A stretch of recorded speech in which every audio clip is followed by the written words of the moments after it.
Bismillahirrahmanirrahim. Assalamualaikum warahmatullahi wabarakatuh. Alhamdulillahirabbil alamin. Wassalatu wassalamu ala asrafil anbiya'i wal mursalin Sayyidina Muhammadin wa ala alihi wa sahbihi ajma'in, amma ba'du.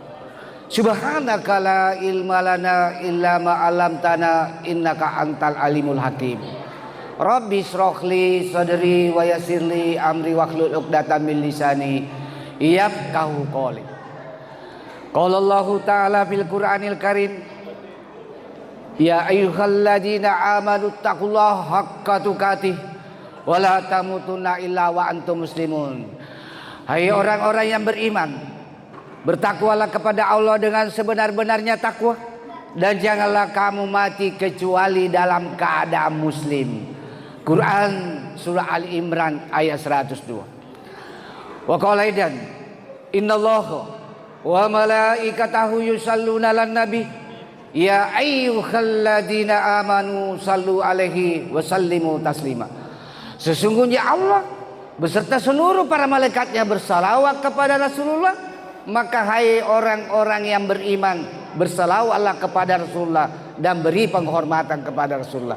Quran surah Al-Ahzab ayat 56. Siapa yang selalu bersalawat kepada Rasulullah, apalagi di malam Jumat dan hari Jumat sebagai salah satu amalan istimewa, maka dekat dengan Rasulullah di hari akhirat. Siapa yang selalu bersalawat kepada Rasulullah, maka akan mendapatkan syafaat di hari akhirat dari Rasulullah. Dan siapa yang selalu berselawat kepada Rasulullah akan dimudahkan rezekinya, urusannya, studinya, jodohnya, dan urusan dunia lainnya. Oleh karena itu, mengawali ceramah saya pada malam ke-27 ini supaya tidak mengantuk, mari kita bersalawat badar. Ikut kita. Salatullah salamullah ala taha Rasulillah, salatullah salamullah ala yasin habibillah, tawassalna bi bismillah wa bil hadi rasulillah wa kulli mujahidin lillah wa bi ahlil badri ya Allah.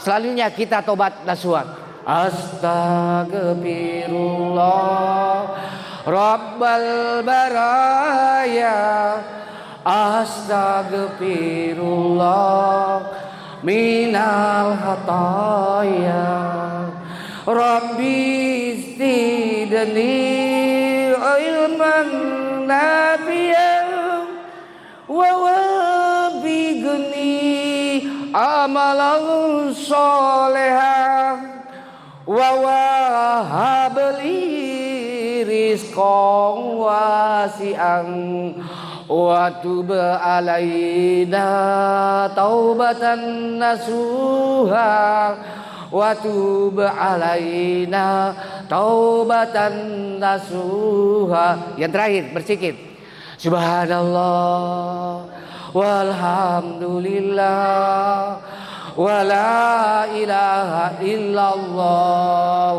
Allahu akbar. Satu kali lagi subhanallah walhamdulillah wa la ilaha illallah Allahu akbar.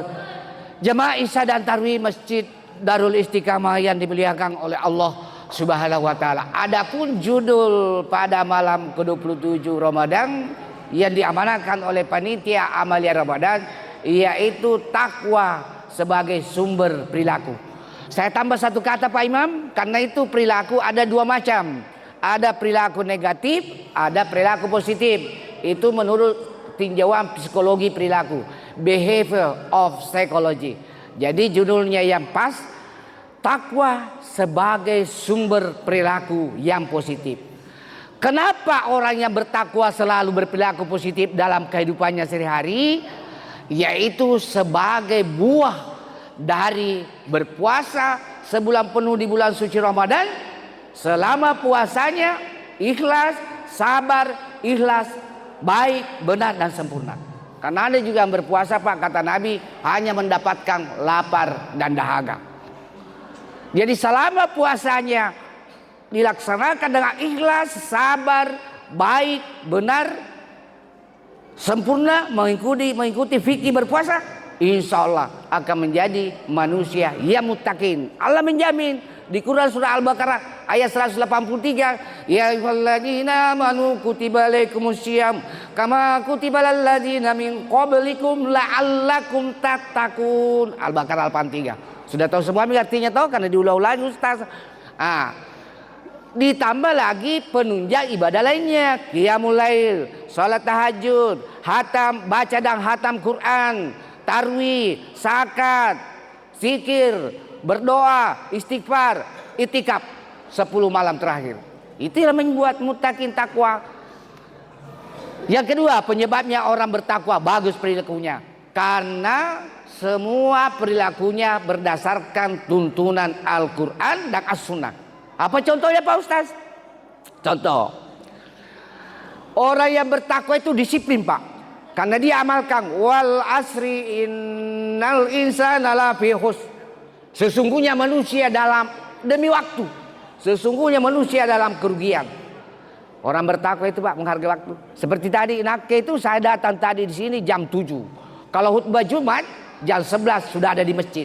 Biasa saya buka masjid, karena saya amalkan ajaran Quran. Kenapa Rasulullah bagus perilakunya disebut Al-Quran berjalan? Karena semua ajaran Quran diamalkan oleh Rasulullah. Apalagi ajaran Quran. Quran mengajarkan, yarfa'illahu alladhina amanu minkum walladhina utul ilma darajat. Allah akan mengangkat derajat orang yang beriman dan berilmu lebih tinggi beberapa derajat dibanding orang yang tidak beriman dan tidak berilmu. Itulah yang memotivasi saya sekolah terus. Alhamdulillah dalam usia 40 tahun sudah mendapat gelar profesor. Ajaran Quran Pak. Susah Pak kalau tidak ada ilmu. Beribadah tanpa ilmu bisa ditolak ibadah kita. Harus semua ilmu. Apalagi Pak Ustaz, banyak orang pangkatnya tinggi, gelarnya panjang, status harta banyak kekayaannya, tapi tidak tenang hidupnya karena tidak bisa bersyukur. Quran mengajarkan la in zakartum la azidannakum wa la in kafartum in azabi lasadid. Quran surah Ibrahim ayat 7. Siapa yang pintar mensyukuri nikmatku, maka aku tambahkan nikmat itu. Sebaliknya siapa yang kufur nikmat, maka siksa Allah amat pedih. Orang bertakwa seperti saya, menurut penilaian orang teman-teman di kompleks PU, Pak Hadis itu panjang gelarnya, Allah titipi banyak rumah kos, tapi tidak sombong. Karena ajaran Quran, la tamsi fil ardi maraha. Janganlah kamu berjalan di muka bumi ini dengan sombong. Coba buka surah Al-Isra ayat 37. Ada semua di Al-Quran. Al-Quran juga mengajarkan Allah mengapa orang bertakwa takut mengambil uang bank, takut berperilaku sebagai rentenir. Karena Quran melarang. Quran surah Al-Baqarah 275, Allah menghalalkan jual beli, mengharamkan riba. Ada semua. Terus apa lagi Pak Ustaz? Di Al-Quran Allah mengajarkan tentang pentingnya untuk selalu tolong menolong dalam kebaikan. Orang bertakwa itu senang tolong menolong dalam kebaikan, tapi tidak menolong dalam dosa dan permusuhan. Allah atur di Quran surah Al-Maidah, wa ta'awanul 'alal birri wat taqwa wa la ta'awanul 'alal ismi wal udwan. Tolong menolonglah kamu dalam mengerjakan kebaikan dan takwa, dan jangan tolong menolong dalam berbuat dosa dan permusuhan. Orang takwa jauh dari mengkonsumsi narkoba, miras, topi miring, bir bintang, bir yang tidak berbintang dan sejenisnya, karena Allah melarang. Di Quran surah Al-Maidah ayat 90, ya ayyuhalladzina amanu innamal khamru wal maisiru wal ansabu wal aslamu rijsum min amali syaitani fajtanibu la'allakum tuflihun. Selanjutnya lagi, orang bertakwa mendekati zina tidak mau, apalagi melakukan zina tidak mau, karena Allah atur di dalam Al-Quran, wala taqrabus zina innahu kana fahisatan wa sa'as sabil. Janganlah kamu mendekati zina, karena sungguhnya zina adalah perbuatan keji dan sejelek-jelek jalan. Ada semua Pak. Allah atur di dalam Al-Quran. Pendek kata, orang tenang hidupnya, orang bahagia hidupnya kalau semua ajaran Quran diamalkan dalam kehidupan sehari-hari. Sebagai tambahan, ayat pertama turun adalah bukan perintah puasa, bukan perintah sholat, bukan perintah haji. Iqra bismi rabbikal ladzi khalaq. Bacalah dengan nama Tuhanmu yang menciptakan. Oleh karena itu umat Islam tidak boleh bodoh. Tidak ada alasan umat Islam bodoh. Tapi kenyataannya sekarang Pak, kita digerogoti oleh penyakit 3K. Kemalasan, kebodohan, dan kemiskinan. Sekarang China menguasai dunia, top 1 dunia, sudah bisa menghasilkan mobil terbang, sudah bisa membuat kereta api tanpa masinis, sudah bisa membuat mobil tanpa sopir. China sudah bisa membuat mobil terbang. Kita kasihan, pakai sopir saja masih terjun bebas di Sungai Antang. Ketinggalan betul kita karena kekurangan ilmu Pak. Saya alhamdulillah atas izin Allah Subhanahu wa taala, berkat ilmu tentang psikologi, tentang bimbingan konseling, tentang bisnis, diperdalam lagi ilmu agama. Sudah beberapa negara saya kunjungi, termasuk khutbah Jumat merangkak imam di Jepang. Tahu ke Jepang Pak Iman? Bukan jenis foto pangkep. Jepang itu jembatan kembar belok kiri. Jepang benaran Pak. Alhamdulillah itu khutbah di Jepang pakai bahasa Inggris karena orang tidak mengerti bahasa Bugis. Saya pikir cukup sekian karena ada di sini catatan maksimal 15 menit sampai 20 menit. Jika lebih dari itu maka tidak dibayarkan transportnya. Supaya tidak mengantuk. Yang paling terakhir, bagi jamaah karengku, saribatangku, guruku, seniorku yang ingin melihat ceramah saya lebih lanjut, lucu dan bermakna, silakan follow saya di akun saya Abdul Hadis 234, like and share dan subbreaker di TikTok, Instagram, Facebook, YouTube beserta Kompas TV Makassar. Tayang setiap pagi. Acara Mutiara Imam tayang pukul 5.30. Besok muncul lagi tuh Pak, persis aslinya. Cuma di layar TV tidak ada berkerut karena itu pengaruh kamera. Mudah-mudahan tausiah yang singkat ini ada manfaatnya bagi diri saya, keluarga saya, dan kepada jamaah sekalian, dan semoga bernilai ibadah jariah di sisi Allah Subhanahu wa taala. Mohon maaf atas segala kehilapan dan kekurangan. Hadanallahu wa iyyakum ajmain. Summa assalamualaikum warahmatullahi wabarakatuh.